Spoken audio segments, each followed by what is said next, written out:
मित्रांनो, असे काही चित्रपट आहेत ना, की ज्याच्यामध्ये अजिबात लॉजिक शोधायचं नाही. फक्त मनोरंजनाच्या उद्देशाने तो चित्रपट पाहायचा. मराठीमध्ये असे काही मोजके चित्रपट आहेत, की त्या चित्रपटाची कथा आपल्याला अजिबात कळत नाही. परंतु चित्रपट मनोरंजनाच्या दृष्टीने खूप छान असतो. असाच एक नावाकोरा चित्रपट आलाय ज्याचं नाव आहे "ये रे ये रे पैसा 3".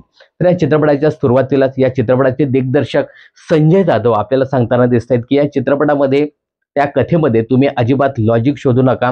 जज करण्याचा प्रयत्न करू नका. तुमचे तर्क-वितर्क बाजूला ठेवा आणि फक्त मनोरंजनाच्या उद्देशाने हा चित्रपट पहा.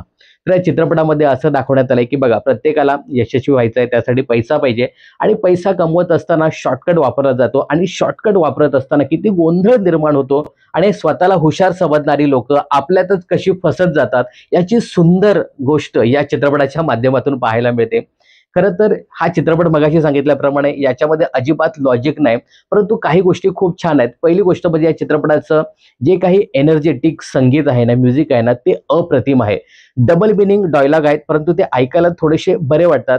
महत्त्वाची गोष्ट म्हणजे या चित्रपटाचे स्टारकास्ट. मोठीसे स्टारकास्ट पाहायला मिळते. संजय नार्वेकर असेल किंवा आपला सिद्धू असेल, आनंद इंगळे असेल, याने ज्या काही मजेशीर भूमिका साकारल्या आहेत, त्या खूप छान आहेत. तेजस्विनी आणि आदित्यने थोड्याशा गंभीर भूमिका साकारल्या आहेत, परंतु त्याही भारी वाटतात.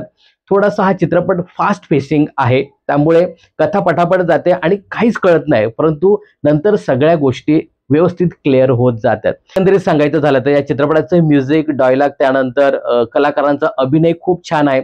बाकी मगाशी सांगितल्याप्रमाणे लॉजिक थोडंसं बाजूला ठेवा आणि जर तुम्हाला फक्त मॅजिक पाहायचं असेल, तर हा चित्रपट तुमच्यासाठी खरंच खूप छान आहे. एकदा हा चित्रपट नक्की पहा. मी या चित्रपटाला देतोय 3.5 स्टार. तुम्ही हा जर चित्रपट पाहिला असेल, तर तुम्हाला कसा वाटला हे कमेंट्स करून नक्की सांगा.